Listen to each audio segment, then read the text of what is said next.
এই জাতিসংঘ এই ভূমিকা পালন করে, জনগণ একদিন বলবে জাতিসংঘের কোনো প্রয়োজন নাই। কেন আজকে ইসরায়েল ইরানকে ধ্বংস করার পায়তারা করছে? তাদের শক্তির উৎস কোথায়?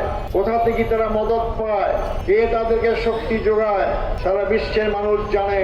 তাদের আক্রমণের মাধ্যমে মনে হয় সে আদিম যুগের সেই কথা, জোরদার মূল্যক তার। এখন এটা আদিম যুগ না। জোরদার মূল্যক বলে আপনি কোনো দেশকে আক্রমণকে দখল করতে পারবেন না। যারা গণতন্ত্রের ফেরি করেন, যারা মানবতার ফেরি করেন, যারা জনগণের সার্বভৌমত্বের ফেরি করেন, তারা কিভাবে ন্যাক্কারজনকভাবে একটি নির্বাচিত সরকার, স্বাধীন এবং সার্বভৌম সরকার ইরানের প্রতি ন্যাক্কারজনক হামলা করতে পারে? এই হামলা শুধু মুসলিম বিশ্বের মুসলমানদের বিরুদ্ধেই নয়, এই হামলা গণতন্ত্রের বিরুদ্ধে, এই হামলা মানবাধিকারের বিরুদ্ধে, এই হামলা মানবতার বিরুদ্ধে, এই হামলা জনগণের প্রতিষ্ঠিত সরকারের বিরুদ্ধে। তার মানে তারা জনগণের বিপক্ষে অবস্থান করছেন।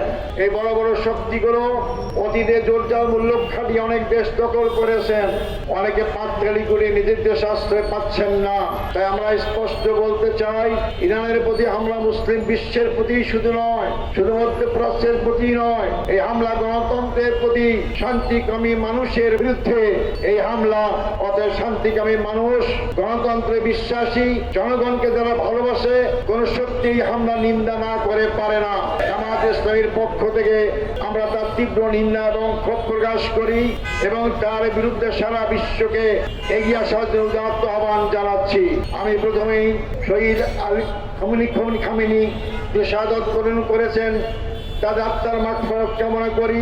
আরো যারা শত শত জীবন দিয়েছেন, তাদের আত্মার মাগফিরাত কামনা করি।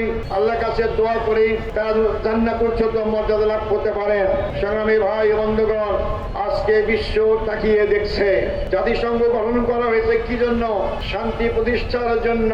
জাতিসংঘ কয়েকটি দেশের তাবেদার শক্তি হিসেবে তারা আজকে ভূমিকা অবতীর্ণ হয়েছে। যদিও শান্তিকামী দেশগুলোর পক্ষে তা আসে না। এই জাতিসংঘ এই ভূমিকা পালন করে, জনগণ একদিন বলবে জাতিসংঘের কোনো প্রয়োজন নাই।